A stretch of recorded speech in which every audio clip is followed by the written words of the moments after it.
നമസ്കാരം. പിഴിച്ചിൽ എന്ന് പറയുന്ന ചികിത്സയെപ്പറ്റി ഇന്ന് പ്രതിപാദിക്കാം. ആയുർവേദ ശാസ്ത്രത്തിൽ പഞ്ചകർമ്മ ചികിത്സകൾ ചെയ്യുന്നതിന് മുൻപ് ചെയ്യുന്ന രണ്ട് കർമ്മങ്ങളാണ് പൂർവ്വകർമ്മങ്ങൾ എന്ന് പറയുന്നത്. അതിൽ ശരീരമാസകലം എണ്ണയിട്ട് തടവുമ്പോൾ ശരീരത്തിന് കിട്ടുന്ന ലൂബ്രിക്കേഷനെ സ്നേഹനമെന്നും, ആ പ്രോസസ്സ് ചെയ്തുകൊണ്ടിരിക്കുമ്പോൾ ശരീരം നന്നായി വിയർക്കുന്നതിനെ സ്വേദനമെന്നും പറയുന്നു. അപ്പോൾ ഈ രണ്ട് കർമ്മങ്ങളുടെയും ഗുണങ്ങൾ ഒരുമിച്ച് കിട്ടുന്നു എന്നുള്ളതാണ് പിഴിച്ചിൽ എന്ന് പറയുന്ന ചികിത്സയുടെ പ്രാധാന്യം. ഉചിതമായ തൈലങ്ങളെടുത്ത് അതിൽ തുണി മുക്കി ശരീരമാസകലം പിഴിയുന്നതിനെയാണ് പിഴിച്ചിലെന്ന് പറയുന്നത്. ഇതിനെ കായസേകമെന്നും സർവാംഗധാര എന്നും മുക്കിപ്പിഴിച്ചിലെന്നുമൊക്കെ പല പേരുകൾ അറിയപ്പെടുന്നുണ്ട്. വൈദ്യയുക്തിക്കനുസരിച്ച് മഹാനാരായണ തൈലം, ധാന്വന്തരം തൈലം, സഹചരാതി തൈലം പോലുള്ള തൈലങ്ങൾ ചെറുതായിട്ട് ചൂടാക്കിയതിന് ശേഷം അത് ശരീരത്തിലേക്ക് ട്രീറ്റ്മെൻറ്റ് ചെയ്യാൻ വേണ്ടി ഉപയോഗിക്കുന്നു.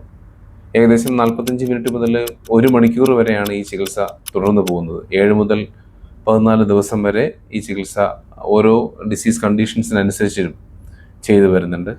ഇത് ഹ്യൂമൻ ബോഡിക്കും മൈൻഡിനും ഒന്നുപോലെ തന്നെ എഫക്റ്റീവ് ആയിട്ടുള്ളൊരു ട്രീറ്റ്മെൻറ്റാണ്. പക്ഷാഘാതം, അർദ്ദിതം പോലുള്ള ഡിസീസ് കണ്ടീഷൻസിന് ശേഷം വരുന്ന മാംസപേശി ബലക്ഷയങ്ങൾക്കും നാഡീ ബലക്ഷയങ്ങൾക്കും ഇത് നല്ലൊരു പരിഹാരമാണ്. അതുപോലെ റുമാറ്റിക് കംപ്ലയിൻസ് അഥവാ വാതരോഗങ്ങൾക്കാണ് ഇത് ഏറ്റവും കൂടുതലും ഉപയോഗിച്ച് വരുന്നത്. ബോൺ ഡെൻസിറ്റിക്ക് കുറവ് വരുന്ന ഓസ്റ്റിയോപോറോസിസ്, ഓസ്റ്റിയോ ആർത്രൈറ്റിസ് പോലുള്ള കണ്ടീഷൻസിൽ ഇത് കൃത്യമായി ചെയ്തു വന്നാൽ ബോൺ ഡെൻസിറ്റി തന്നെ ഇമ്പ്രൂവ് ആയി വരുന്നതായിട്ട് നമുക്ക് പിന്നീടുള്ള ടെസ്റ്റുകളിൽ അറിയാൻ സാധിക്കുന്നുണ്ട്. അത്രത്തോളം ഡീപ്പ് ടിഷ്യൂസിൽ ആക്ട് ചെയ്യാൻ കഴിവുള്ളൊരു ട്രീറ്റ്മെൻറ്റാണ് പിഴിച്ചിലെന്ന് മനസ്സിലാക്കാം.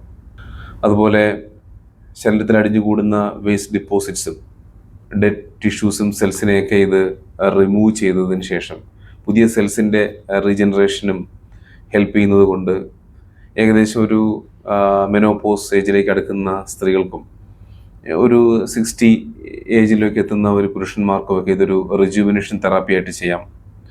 ഇങ്ങനെ തന്നെ ഒരു റിജുവിനേഷൻ ഹെൽപ്പ് ചെയ്യുന്നത് കൊണ്ട് ഇത് പല തരത്തിലുള്ള സ്കിൻ ഡിസീസിനും വളരെയധികം എഫക്റ്റീവാണ്. സ്കിൻസിൽ വരുന്ന കറുത്ത പാടുകളും അതുപോലെ തന്നെ ഈ റിങ്കിൾസ്, ചുളിവുകളും അതുപോലെ തന്നെ ഡ്രൈനെസ്സിനും ഒക്കെ നല്ലൊരു പരിഹാരമാണിത്.